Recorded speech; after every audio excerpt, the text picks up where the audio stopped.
Hello everyone, this is Kartikeya. Welcome to my channel Limcat. Today on the occasion of International Nelson Mandela Day, let's learn about his history. A leader is a man who comes closest to realizing the norms of a group that values the highest. This conformity gives him his high rank, which attracts people and implies the right to assume control of the group. Mandela was born on 18 July 1918 in the village of Mezo in Umtata, then part of South Africa's Cape Province. Given the forename Rolifahla, a Xhosa term colloquially meaning troublemaker. In later years, he became known by his clan name Madiba. He studied law at University of Fort Hare and the University of Witwatersrand. His first bachelor degree was from the University of South Africa UNISA through correspondence in 1941 and later in 1942. He pursued his law degree at University of Witwatersrand. By 1948, he failed his LLB law degree examination and therefore decided to practice as an attorney and then started working as a lawyer in Johannesburg. There he became involved in anti-colonial and African nationalist politics, joining the ANC in 1943 and co-founding its youth league in 1944. In 1944, he was married to Evelyn Notkomas, a nurse, for 12 years and divorced her. After 2 years in 1958, he married Namzamo Winnie Madikelia, who worked as a political activist and social worker, and divorced her too. He again married Gracia Macker, a lawyer, in 1998. Life as a prisoner. During 1940s and 1950s, he rose rapidly through the ANC hierarchy and was frequently subjected to detention, police harassments, and banning. ANC was outlawed in 1960. Then that's when he went underground and a military wing was formed, Umkhonto V Sizwe, Spear of the Nation.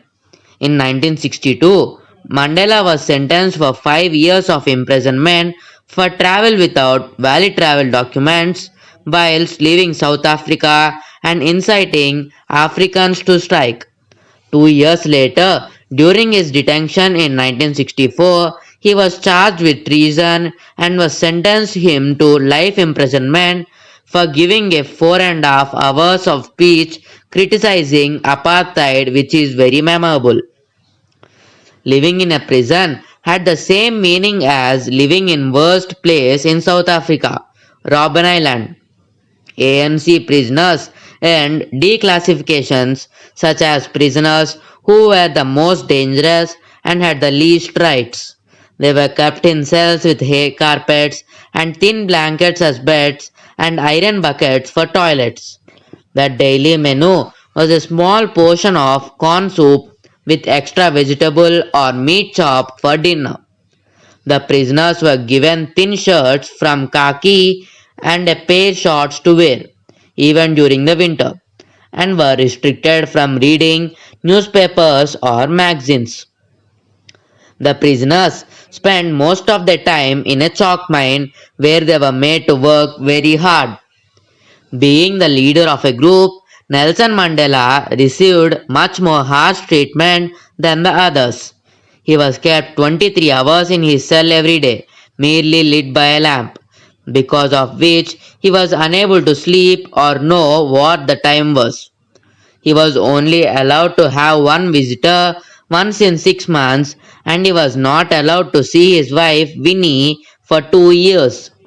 He was allowed to write and receive one letter every 6 months, and even the letters were received was screened by the guard who could cut and remove the parts that were considered unsafe or effectively erasing. Mandela spent 27 consecutive years in his life in detention, For 18 years, that is 1964 to 1982, he was held on Robben Island.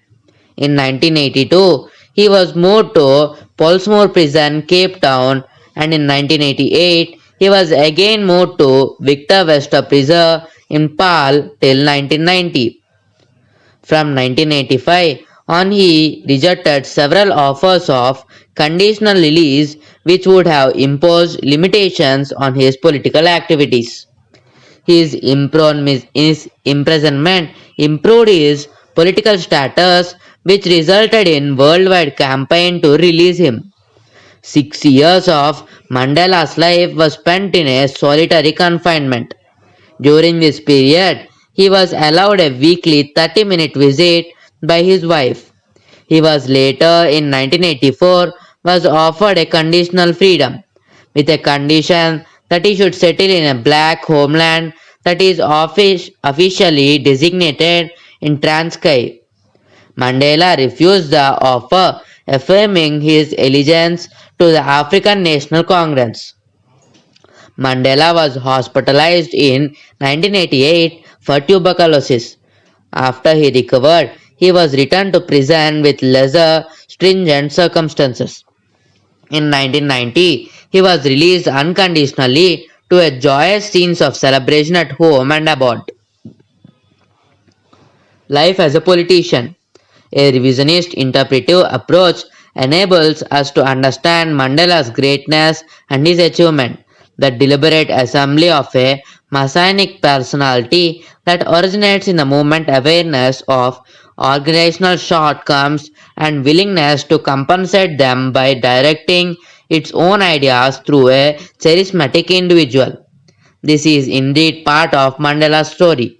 For the ANC, certainly began the internationality control a public legend around Mandela's leadership in defense campaign prior to his imprisonment in 1952 was when collective decisions and activities attributed to his personal genius. Mandela himself took pains to ensure the media images matched the messages his comrades and he wished to project. Mandela's political experiences came when he enrolled at the University College. Mandela played a major role in many political endeavors, mainly many anti-apartheid movements such as Program of Action, a policy-based initiative that was founded on the principles of non-violent civil disobedience, boycott, strike and non-cooperation. In 1962, Mandela was nominated as the leader of armed resistance group that was formed same year known as Umkhonto we Sizwe. In 1991, eventually, he was elected as the president of ANC after he was released from the prison. Later, he was elected democratic manner as the president of the state of South Africa in 1994. Quotable quotes of Nelson Mandela. Let freedom reign. The sun never set on so glorious a human achievement. A good head and a good heart are always a formidable combination. Only free men can negotiate. Prisoners cannot enter into contracts. Writings of Nelson Mandela. 1965. No easy walk to freedom. 1986. The struggle is my life.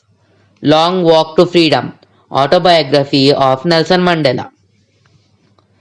Awards given to Nelson Mandela. In 1980, Jawaharlal Nehru Award from the Government of India for International Understanding. In 1981, Bruno Kreisky Prize for Human Rights from the Government of Austria.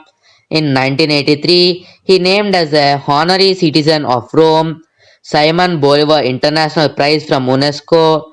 And in 1986, he was honored W.E.B. Du Bois Medal. In 1987, he was awarded with Nobel Peace Prize and Liberty Medal.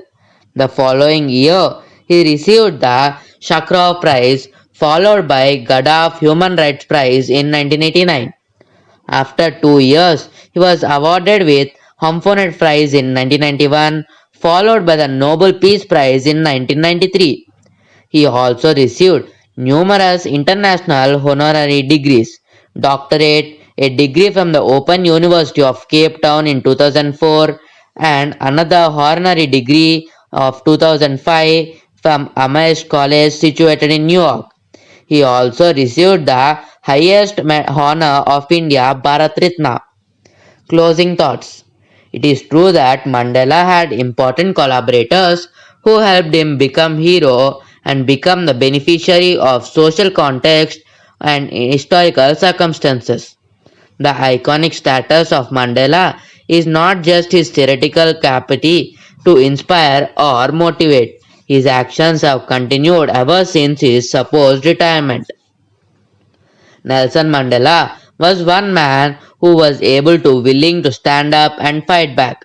Indeed, we can also see how this man developed his legacies through his years in prison, his activist years, and his elaborate life afterwards.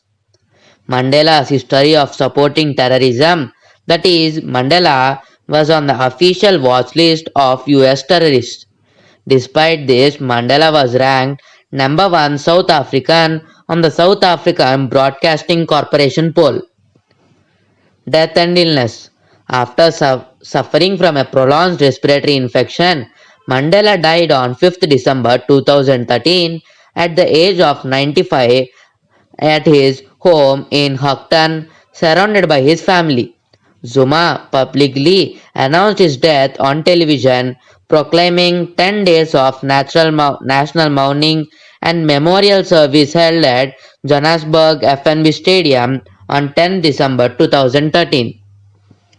Mandela's body lay in state from 11 to 13 December at the Union Buildings in Pretoria, and state funeral was held on 15th December in Kunu.